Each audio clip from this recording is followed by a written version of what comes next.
I live! I know I'm as shocked as you are, but let's just jump into this, shall we?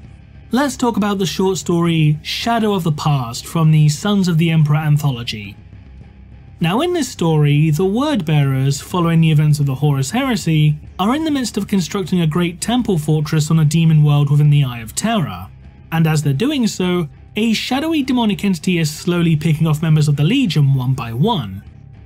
As it turns out, this shadowy creature is not a mere demon, but is in fact Corvus Corax, the Primarch of the Raven Guard, who has seemingly gained a bunch of previously unknown powers, such as the ability to turn into a flock of ravens. And towards the end of the story, Corax has a fight with Lorgar, the Primarch of the Word-Bearers, who by this point has ascended to demonhood. The two have a fight and Lorgar is forced to flee through a Chaos Gate, to which Corax vows that he will hunt Lorgar down to the ends of the earth, figuratively speaking. Now, for some reason a bunch of people are claiming that this story takes place after Lorgar's 10,000 years of meditation, i.e. in the present day of 40k, following the events of the 13th Black Crusade and the creation of the Cicatrix Maledictum. And because of this, people are claiming that not only is Corvus Corax proven to still be alive, but now we actually know what he's up to in the 41st millennium. Well, I'm here to tell you that this is simply not the case, and I can prove it to you. Now, this is due primarily to the existence of one particular character within Shadow of the Past, a word-bearer named Marduk. Now, if that name sounds familiar to you, good, because it should, because Marduk is in fact the main protagonist of the Word-Bearer trilogy of novels. Now, in Shadow of the Past, Marduk himself is stated to be an acolyte, or a dark acolyte specifically. However, by the end of the first Word-Bearers novel, Marduk has ascended to the rank of Dark Apostle.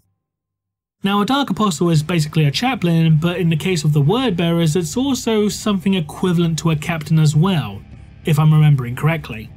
But regardless, he's a Dark Apostle by the end of the first novel, and by the end of the third novel, Marduk has ascended to the ranks of the Sakaran Dark Council. Now, the Sakaran Dark Council is basically the governing body of the Word-Bearers Legion, and if I'm remembering correctly, it was established after Lorgar locked himself away within his tower and began his 10,000 years of meditation, and its members include the likes of Corferon and Erebus, the first captain and high chaplain of the Legion respectively. Now, because Marduk had ascended to the rank of Dark Apostle at the end of the first Word-Bearer novel, which takes place prior to the events of the 13th Black Crusade, this means that the events of Shadow in the Past simply cannot take place in present day, or even slightly before, but had to take place long before the events of the first Word-Bearer novel. And no, I don't think it's possible that Marduk was effectively stripped of his rank or whatever, or, for want of a better term, demoted, because, let's be honest, if you're in the Word-Bearers and you commit some sort of monumental fuck-up that would warrant a demotion, they wouldn't strip you of your rank. What they would do is sacrifice you to whatever warp entity they were praying to that week, so let's nip that in the bud right now, shall we? Now, I know some people are going to turn around and say, oh, but time distorting properties of the warp, blah blah blah, time travel, etc. Well, I knew you were going to bring that up, so I decided to take the liberty of contacting the author of said story, Gav Thorpe. I sent him a DM on Twitter asking, when does the events of this story take place? Now, Gav said, and I quote, "Given warp effects, I didn't have a precise time in mind, but it's somewhere between the end of the Heresy and Lorgar building his Tower of Sulk, so sometime in early M31. So there you have it.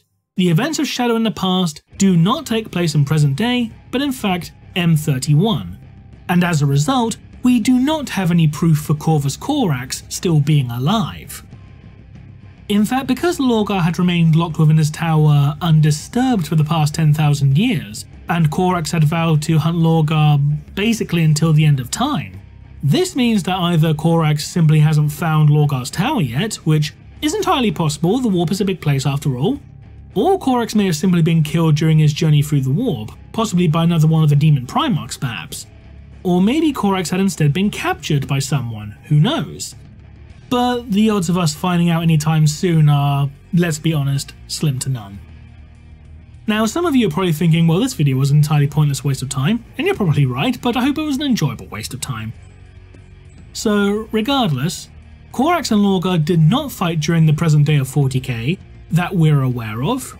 They might have fought in something undocumented that's not a story yet, who knows? But the story itself does not take place in present day. It takes place shortly after the events of the Horus Heresy, and I hope that clears some things up. So, until next time, this has been Remleiz from 40k Theories, and we'll see you again soon. Bye bye!